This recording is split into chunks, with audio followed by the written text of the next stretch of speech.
नमस्कार सम्पूर्णमा। पारिजात नेपालकी साहित्यकी एक महान लेखिका हुनुहुन्थ्यो। उहाँको जन्म 1994 फागुन 30 गते भएको थियो। उहाँको बाल्यकालको नाम विष्णुकुमारी भैबा थियो। उहाँलाई सानैदेखि नै पढाइमा असल स्वभाव र देशलाई माया गर्ने रुचि थियो। उहाँ भारतको दार्जिलिङमा जन्मिनु भएको थियो। उहाँको बाल्यकाल सामान्यतः बित्यो। उहाँलाई लेखाइ, पढाइ र केही निर्माण गर्न धेरै मन पर्थ्यो। उहाँ नेपाल आउनुभयो र यहीँ बसेर साहित्यमा ठुलो योगदान दिनुभयो। पारिजातको बाल्यकाल सामान्य परिवारमा बित्यो। उहाँले सानैदेखि नै जीवनका दुःख, सुख र सङ्घर्ष नजिकबाट देख्नुभयो। त्यसले उहाँलाई सोच्न गहिरो पार्यो। उनी धेरैजसो समय किताब र नयाँ कुरा सिक्न बिताउनुहुन्थ्यो।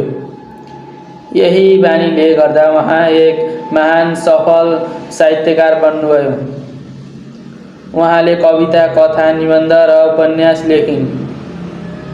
उहाँका लेखहरू उहाँका लेखहरूमा समाजका समस्या, गरिबी, अन्याय, पीडा र मानिसको सङ्घर्षको चित्रण गरिन्थ्यो।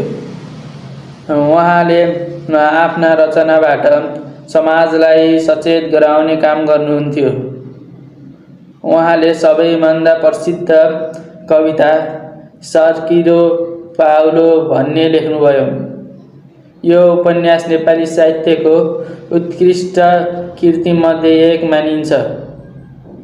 यस उपन्यासका लागि उनले मदन पुरस्कार पनि प्राप्त गर्नुभयो। पारिजात शारीरिक रूपमा कमजोर थिइन्। उनलाई लामो समयमा रोग लागेको थियो, तर उहाँ कहिल्यै हार मान्नु भएन। उहाँले महिलाको अधिकार, समानता र सामाजिक न्यायको पक्षमा खुलेर बोल्नुभयो। उहाँले समाजमा भएका गलत परम्परा र विभेदमा विरोध गर्नुभयो।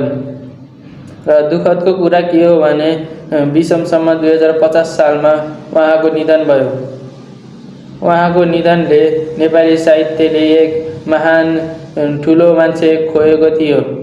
उहाँको जीवनबाट सिक्नुपर्ने कुरा के हो भने महिला भएर त यति ठुलो काम गर्न सक्नुहुन्छ, हामी पुरुष भएर किन नगर्ने?